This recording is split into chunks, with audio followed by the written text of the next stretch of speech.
दोस्तों, नवरात्रि के शुभ अवसर पर अगर आप चाहते हैं माता रानी आपके घर पर अपना वास बना ले तो सच्चे हृदय से कमेंट बॉक्स में लिखें माँ आपका स्वागत है।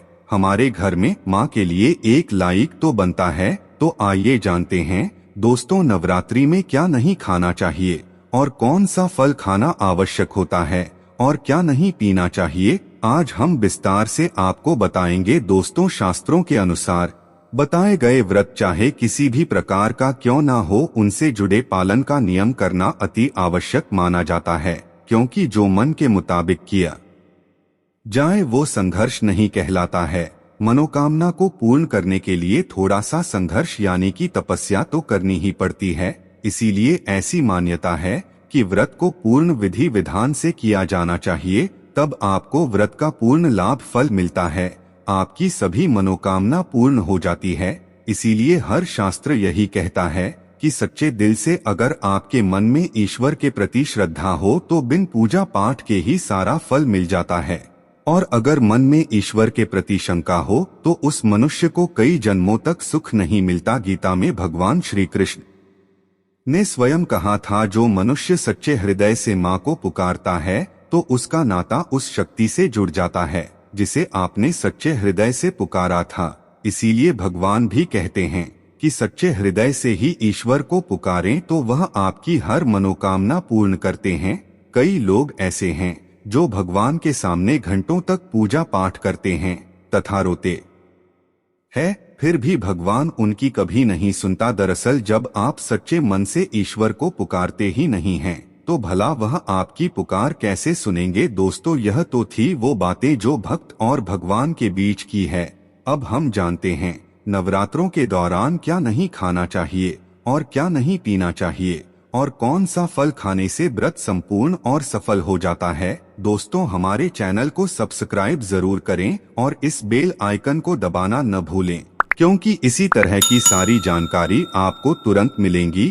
तो आइए शुरू करते हैं। दोस्तों, नवरात्रि के दिन से जरूर खाना चाहिए। शास्त्रों में बताया जाता है कि भगवान के भोग में सेब आदि जरूर अर्पित किया जाता है।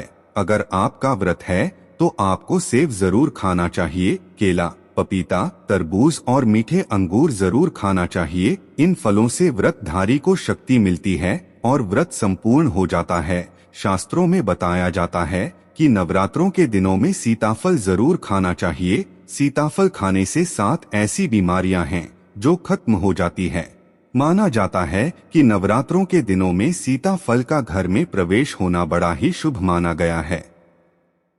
सीताफल खाने से नवरात्रि का व्रत सफल हो जाता है, क्योंकि इसमें माता सीता का आशीर्वाद मिला हुआ होता है। नवरात्रि के दौरान इसे जो भी खाता है उसे दुखों का सामना नहीं करना पड़ता। सीताफल आपको जरूर खाना चाहिए। दोस्तों, नवरात्र में व्रतधारी को डब्बा बंद लस्सी, डिब्बा बंद जूस नहीं पीना चाहिए। उसमें कई केमिकल मिले होते हैं जिसके कारण आपका व्रत टूट सकता है।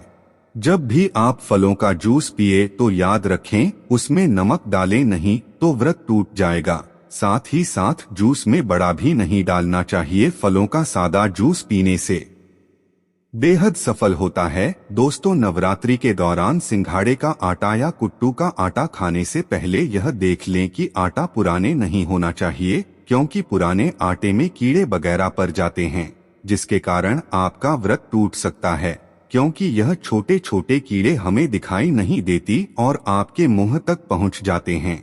ऐसा आटा खाना मतलब कीड़े मकोड़ों का मांस खाने के बराबर माना गया है।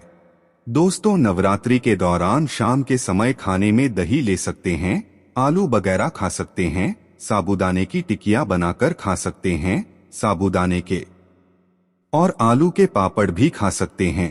कई सब्जियां तो ऐसी हैं जो नवरात्रि के दौरान भोजन में शामिल कर सकते हैं।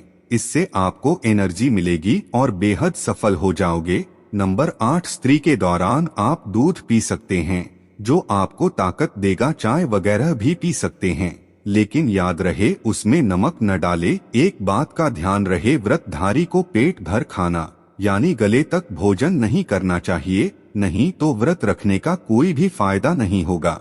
दोस्तों, नवरात्रि के 9 दिन आदि शक्ति माँ दुर्गा को समर्पित होते हैं। नवरात्रि के 9 दिन माता रानी के 9 अलग अलग स्वरूपों का पूजन किया जाता है। नवरात्रि के 9 दिनों में माता रानी को अलग अलग स्वरूप के हिसाब से अलग अलग भोग अर्पित किए जाते हैं।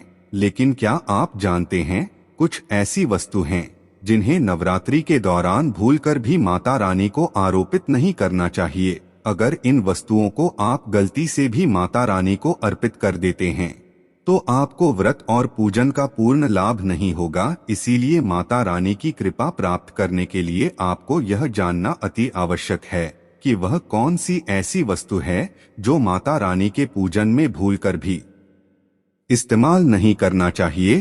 तो आइए माँ का जयकारा लगाते हुए वीडियो को शुरू करते हैं। दोस्तों, नंबर 1, नवरात्रि के दौरान शादीशुदा महिलाओं को सफेद कपड़े पहनकर पूजा पाठ नहीं करना चाहिए। साथ ही साथ काले कपड़े भी नहीं पहनना चाहिए। पूजा व्रत आदि खंडित हो जाती है। माता की चौकी जब आप लगाएं तो उसके नीचे कागज नहीं लगाना चाहिए। माता की चौकी हमेशा लाल कपड़ा बिछाकर ही बनाना चाहिए।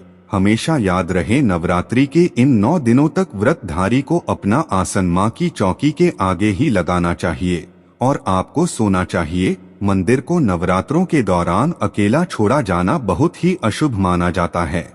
इससे दुर्गा माता नाराज हो जाती है और हमेशा के लिए चली आपके घर से जाती है। दोस्तों, नंबर 2, नारियल। हिंदू धर्म में नारियल को समृद्धि, धन, श्रद्धा और सम्मान का सूचक माना जाता है। नारियल को श्रीफल भी कहा जाता है। नारियल को सुख समृद्धि में वृद्धि करने वाला माना जाता है। नारियल का हर मांगलिक कार्य में विशेष महत्व होता है।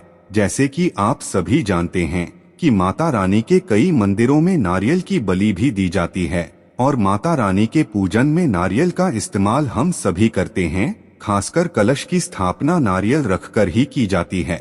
माता रानी के पूजन में हम नारियल इस्तेमाल करते समय कुछ गलतियां कर बैठते हैं। दोस्तों, नारियल कई प्रकार के होते हैं। एक हरा, दूसरा सूखा जिसके अंदर पानी होता है।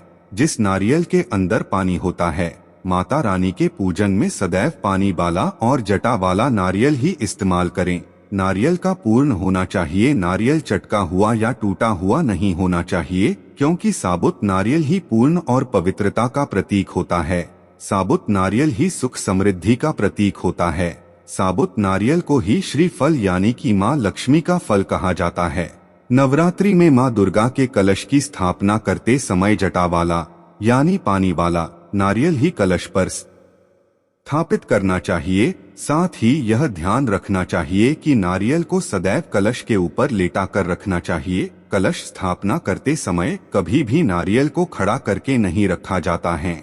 नारियल को सदैव लेटाकर कलश के ऊपर रखा जाता है। साथ ही नारियल को स्थापित करने से पहले आप नारियल को लाल कपड़े में लपेटकर उस पर और फिर लाल चुनरी ओढ़ाकर आप नारियल को कलश के ऊपर स्थापित अर्पित करें। शास्त्रों के अनुसार कलश के ऊपर जब सही तरीके से नारियल रखा जाता है और सही प्रकार का नारियल रखा जाता है, तब ही व्रत और पूजन का पूर्ण फल प्राप्त होता है। यह भी ध्यान रहे कि महिलाएं माता रानी को नारियल अर्पित तो कर सकती हैं, लेकिन कभी भी माता रानी के सामने नारियल को भूलकर भी न फोड़े, क्योंकि नारियल बीज रूप होता है और स्त्रियां बीज रूप से ही शिशु को जन्म देती हैं। इसीलिए कभी भी महिलाओं को नारियल नहीं तोड़ना चाहिए। दोस्तों, नंबर 3, लौंग। लौंग हम सभी माता रानी के पूजन में इस्तेमाल करते हैं, लेकिन लौंग का इस्तेमाल करते समय एक बहुत बड़ी गलती कर बैठते हैं। हमेशा ध्यान रखना चाहिए कि माता रानी को सदैव फूल वाले लौंग ही अर्पित करना चाहिए। जिसके ऊपर फूल नहीं होता या फिर जिस लौंग के पीछे लकड़ी की डंडी नहीं होती है, आप माता रानी के पूजन में भूल कर भी इस्तेमाल न करें। फूल वाले लौंग को ही पूर्ण माना जाता है और माता रानी के पूजन में कोई भी अपूर्ण वस्तु, कोई भी खराब वस्तु या टूटे हुए अक्षत इस्तेमाल नहीं करना चाहिए। इसीलिए सदैव माता रानी के पूजन में फूल वाली लौंग का ही इस्तेमाल करें। दोस्तों, नंबर 4, तुलसी के पत्ते अर्पित नहीं करने चाहिए। माँ दुर्गा के पूजन में तुलसी पत्र का इस्तेमाल करना वर्जित माना जाता है। तुलसी पत्र के अलावा आंवला भी माता रानी को अर्पित नहीं करना चाहिए और दूब भी माता रानी को अर्पित नहीं करना चाहिए। दूब भगवान श्री गणेश को अति प्रिय है। नवरात्रि में आप भगवान गणेश को दूब अर्पित कर सकते हैं। भगवान जी को तुलसी के पत्ते अवश्य अर्पित कर सकते हैं, लेकिन माता रानी को भूलकर भी तुलसी के पत्ते या दूब अर्पित न करें। माता रानी को सफेद फूल भी अर्पित न करें। माता रानी को सदैव लाल रंग के फूल अर्पित करने चाहिए। लाल रंग के फूल माता रानी को अति प्रिय है। खासकर को गुड़हल और कमल के फूल अति प्रिय है। शास्त्रों में बताया जाता है कि घर में माता रानी की 2 या 3 मूर्तियां, यह फोटो नहीं होने चाहिए। इस बात का भी विशेष ध्यान रखें कि माता रानी के पूजन में कोई भी खंडित चीज इस्तेमाल न करें। खंडित चीज जैसे कि काटा हुआ या टूटा हुआ दीपक या फिर चटका हुआ कोई बर्तन। साथ ही यह भी ध्यान रहे कि लोहे के और प्लास्टिक के बर्तन आप माता रानी के पूजन में इस्तेमाल न करें, क्योंकि प्लास्टिक के चाइनीज बटन हड्डियों के पाउडर से मिलकर बनते हैं। आप ऐसा न करें। ऐसे बर्तनों को माता रानी के पूजन से सदैव दूर रखें। दोस्तों, अगर आपको यह वीडियो पसंद आया है तो वीडियो को लाइक जरूर करें और चैनल को सब्सक्राइब करना ना भूलें और कमेंट में जय माता दी जरूर लिखें।